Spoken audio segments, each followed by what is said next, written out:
Hello, my name is Quest Mullins, and I'm going to be debating on how we can mine and develop the moon. So to start off, I'd like to define development as harnessing the moon's resources for our own use. Now, there are three things here.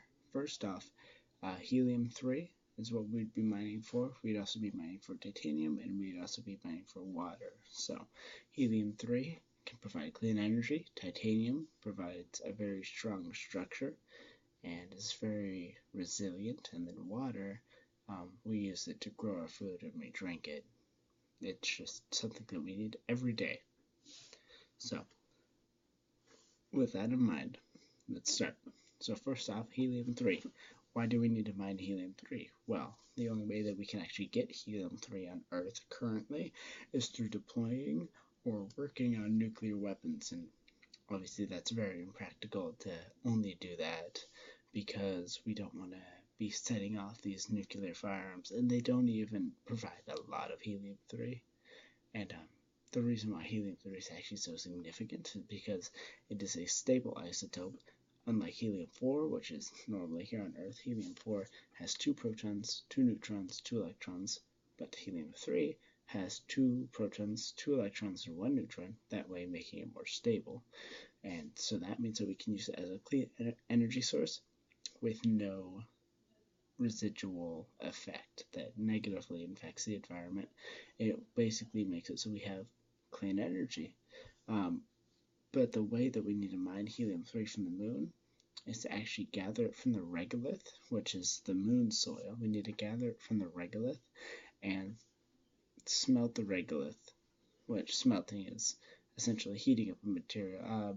We need to heat up the regolith to 600 degrees Fahrenheit to actually extract the helium-3.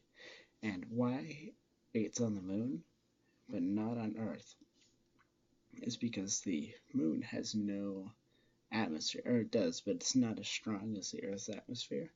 So that way the solar winds can bring in the helium-3 and then it gets trapped in the regolith, unlike Earth, where the atmosphere is going to block all that solar wind, which is good for us. It's just not good for bringing in the helium-3. Now, secondly, we have titanium, and titanium is a very unique metal because it is super strong, and it's very strong. And the way that we get it from the moon, actually, is that astronomers have looked at star maps, and like through different filters they can see that the moon contains titanium, and titanium is found in these pockets of the mineral elementite, and it contains iron, titanium, and oxygen. And all we need to do is we need to break down those materials, and then we could separate them all. We need to break down the elemenite, and we could separate the oxygen, titanium, and iron. And that way we'd actually get 3 more materials out of this.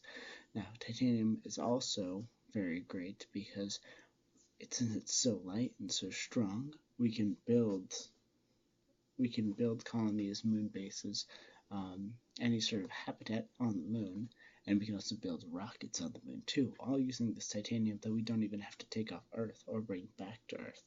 So it provides a very unique situation where we could actually develop the moon and possibly colonize it, but that's topic for another time. And also we have water. And why water is so significant? Well, obviously, we drink it, we use it in our food, we grow food with it, we use it for everything. We use it for cooling nuclear reactors. Another good reason. But why we need to mine for water is because, well, like I said, we have a low shortage here, but I don't think we should bring the water back to Earth. I think that we should leave the water up on the moon, because if we can purify the water that we have here, we can even make water. Alright, so we're good here. I think we'll figure it out. But water on the moon is necessary if we're going to have a point between Earth and whatever our destination is, maybe Mars or something. Because what NASA has to do is, or NASA and any other company that wants to send someone up to the moon, is they have to put a whole bunch of water on the spaceship too. And that's just unnecessary weight that you don't want to ship from Earth to the moon or to wherever. It's too much weight to get out of the atmosphere and uses up way more fuel. So basically, we could leave all the water that's on the moon and use it so whoever's trying to go further or go up to the moon can use that as a rendezvous or a checkpoint and gather up the water, do what they need to do, and then go ahead and head out of there. And all the water on the moon is held on 2 ice caps on the north and south pole of it, so we just need to melt that down, which I figure shouldn't be too hard. But overall, mining the moon is a positive thing. We can get clean energy, we can get strong materials, and we can get water. And all of this can further help out space missions by making them way easier, way more simple, and less stress on everybody, and less weight when exiting Earth's orbit, which is a very big thing. Anywho,